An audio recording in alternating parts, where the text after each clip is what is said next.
Hello, and welcome to this week's edition of The Bark. I'm Kelan Martin. And I'm Ryan Roach. We have a great show lined up for you this week, including women's lacrosse highlights and an interview with freshman baseball player James Gargano. But first, let's check out some highlights from Butler baseball, track, and golf. The Butler baseball team had a short break with the weather canceling 4 out of their last 6 games. However, the team was able to play 2 home games against St. Francis last Thursday and Valparaiso last Friday. The Bulldogs beat the St. Francis Cougars 11-1 in 7 innings. It was an impressive outing for the Bulldogs, with Duncan Hewitt going 3 for 3 with 2 RBIs and 3 runs scored, while outfielder Tyler Houston went 2 for 3 with an RBI. Freshman pitcher Jack Myers also snagged his first career win on the mound. Butler was only able to play 1 game of a 3-game series against Valparaiso. The Bulldogs lost to the Crusaders 9-2 at home on Friday. The Bulldogs gave up 6 runs in the third off of 5 hits and 3 errors. Pitcher Connor Mitchell exited the game after 5 innings. This loss brought the Bulldogs' record to 16-4 overall. And now, here's Claire with the track and field updates. The Butler men's and women's track team traveled to Vanderbilt this past weekend to compete in the Black and Gold Invitational. Johnny Leverins led the Bulldogs with first place in the 800 meters and the 1500 meters. Leverins is now first in the nation in both races. Wade Walder also placed first in the javelin with a throw of 51.18 meters. For the women, Allie Vogler won the 400-meter hurdles and broke her own Butler record. The Bulldogs will split up their roster to compete in 3 different invitationals next weekend, traveling to North Carolina State, Stanford, and University of Cincinnati. Now that we have taken you all across campus, let's focus our attention to Varsity Field, where Bark reporter Kelan Martin has the latest from the most recent women's lacrosse game. The Butler women's lacrosse team came up short to the Vanderbilt Commodores with a score of 17-8.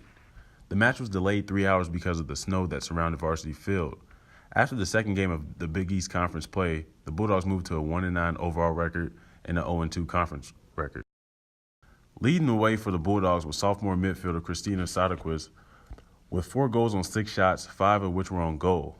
Freshman attacker Morgan Page scored 2 goals on 4 shots.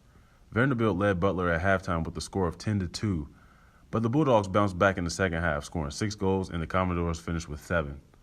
The Bulldogs traveled to Denver for more Big East action on Saturday, March 31st at 3 p.m. Eastern. Not far from Varsity Field, we can find the Butler Bubble, where the men's tennis team is practicing for their spring season. My fellow host Ryan Roach is there getting an inside scoop on how their season is going.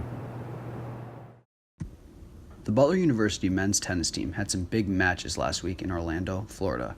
The Dogs started off their week strong with a dominating victory over Fairleigh Dickinson 5-2. The Dogs then fell to Southern Mississippi 4-3 with a tough loss. They were sure to bounce back though. Focusing a lot on serving, the next day they beat Quinnipiac University 6-1, finishing out the tournament with a 2-1 record. They came out of this tournament improving their overall record to 10-4 so far this season. The Bulldogs have shown no struggles winning at home or at a neutral site with a record of 3-0 and 5-1 respectively. They've been practicing hard this week with a combination of practicing indoors at the bubble and getting some shots in on the outdoor courts as well. The Dogs travel to Muncie, Indiana next week to take on Ball State University. The match is next Wednesday, April 4th at 3 p.m. Come out and support your Bulldogs as they battle the Cardinals for an in-state rivalry match. I'm joined by Bark reporter Chris Brown to catch up with the softball team. Chris, what's the team been up to lately? So lately the softball team hasn't actually been in action because their last 4 games have been canceled due to the weather. They're supposed to have their home opener last Wednesday, and that got canceled because of snow. Then their 3 games over the weekend at Villanova were also canceled due to the weather. So right now they're just trying to get out there to get their conference season underway. So why don't you give us an overview of the team's season so far? Sure. So they're off to a 9-16 start, which isn't the start they were hoping to get off to this season, of course. 2 positives, if you want to look at it that way. One is they've played some really tough teams like Texas A&M, which is the number 6 team in the country. At least it was when they played them. Also, they were in a similar position this many games in last year, and they ended up finishing the season 4th in the Big East Conference. And so it certainly wasn't a lost season, so there's definitely still hope for this team going into conference play. So who are some of the players that have made a big impact this season? Sure. So on the pitching side, the star has really been freshman Alyssa Graves, who has about a 1.5 ERA to start the season, which has been really impressive.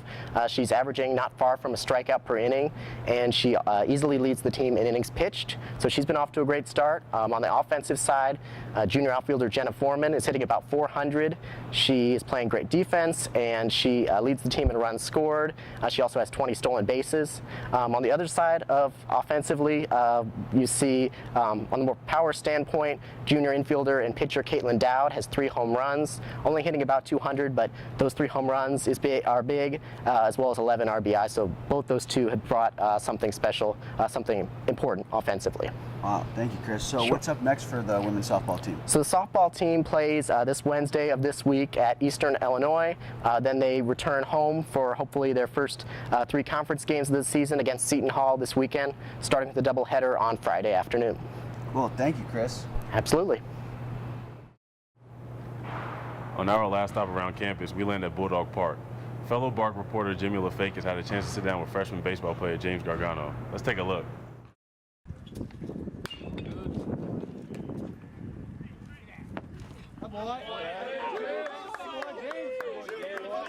James Gargano is a freshman infielder for the Butler Bulldogs.